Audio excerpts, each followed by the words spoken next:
Hi everybody and welcome back to the channel. Today we're going to be looking at a review of the P&O Arcadia cruise ship and asking, is P&O Arcadia still worth sailing in 2026? So stick around as I'm going to give you an honest breakdown of the ship's cabins, dining, entertainment, atmosphere and whether we felt it was value for money. By the end of this video, we hope it gives you a better idea as to whether Arcadia deserves a spot on your cruising bucket list. So first up, let's talk about Arcadia herself. P&O Arcadia is a mid-sized and at present, although due to change in 2026, is an adults-only cruise ship, carrying just over 2,000 passengers. She first entered service in 2005. She was originally going to be Cunard's Queen Victoria, before she was then assigned to P&O to become Arcadia. Now 2 decades old, she still has regular refits to keep her looking fresh. Arcadia is part of P&O Cruises' UK-focused fleet and sails mostly from Southampton, making her a popular choice for British cruisers who want no-fly cruises to Europe, the Mediterranean, the Canary Islands, and even world cruises. Here towards the end of 2025, Arcadia continues to market herself as a classic traditional ship. No roller coasters, no skydiving simulators, just a more elegant, laid-back cruising style. So straight away, if you're into flashy megaships, Arcadia might not be for you.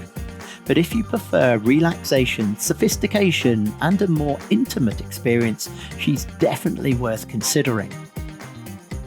When it comes to cabins, Arcadia offers everything from inside cabins to balconies and suites. One thing to note is that because Arcadia is older, the cabins aren't as large or as modern as some of the newer ships of today. That being said, they are well maintained, clean and comfortable. The bed was comfy and there was plenty of storage. Balcony cabins can be worth it if you're sailing scenic routes like the Norwegian fjords. On our cruise, we had an obstructed view, which basically meant there was a lifeboat right outside our window. Now let's talk about dining on board Arcadia. P&O Cruises, it's known for its very British dining experience, and on the whole the food on Arcadia was pretty good, especially in the traditional main dining room, the Meridian restaurant. This is where you can choose set dining times for the evening, or go for the more flexible freedom dining for breakfast and lunch. The food is solid with a focus on classic British favourites, alongside some international options. For something more special, you can dine at Arcadia's specialty restaurants like Sindhu, which serves Indian cuisine, or the Ocean Grill, which focuses on steak and seafood. For buffet lovers, you will find a range of dishes at the Belvedere restaurant, which is great for casual meals, although I've got to be honest, for me personally, found it really disappointing, as there was a lack of options on our cruise. Plus on a couple of occasions, even just going to get a cuppa, it was so busy there was just nowhere to sit, so I had to find somewhere else on the ship. Afternoon cream tea, however, was very nice, served in true British style with scones, jam and clotted cream. Although disappointed in the buffet, the upside was that we used the main dining room for breakfast and lunch. So not only was the food really nice in there, we also had a seat. Drinks on board Arcadia I think were quite reasonably priced compared to other American cruise lines.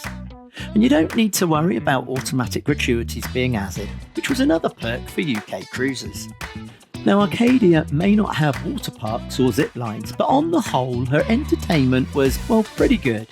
The main theatre hosts those West End style shows, comedians, tribute acts and live music, which were well performed on the nights we went. If you prefer quieter evenings, there were plenty of bars and lounges with live piano music to choose from. If you've seen our videos on P&O Arvia or Iona, you'll know that one of my favourite bars on a P&O ship has to be the Crow's Nest. So I was so pleased that there was one on Arcadia. Although that said, it did get a little too noisy even for me when the 7-piece big band started playing. Daytime activities include lectures, art classes, dance lessons and fitness sessions. The ship also has a cinema, an art gallery and a well-stocked library, which is something you don't find on every cruise ship these days. Just like any other cruise ship, Arcadia has the Oasis Spa, hydrotherapy pool and a gym. Perfect for those sea days when you just want to unwind or burn off some of those cream teas. The atmosphere on board Arcadia is very much relaxed, traditional, and at present being an adult-only ship, very calm. Because you won't find kids running around. It's been especially appealing for couples, solo travellers and retirees. The dress code still matters on Arcadia, with formal nights where tuxedos, suits and cocktail dresses are encouraged. Arcadia's 2025 itineraries have been very good. She has sailed to the Mediterranean, Canary Islands, Northern Europe, Norwegian fjords, as well as offering longer grand voyages and world cruises. Being a Brit myself, the beauty of sailing from Southampton means you don't have to worry about flights. Just park, board, and you're off.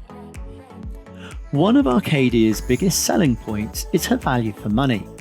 P&O cruises tend to be cheaper than many American lines, and you do get a lot included.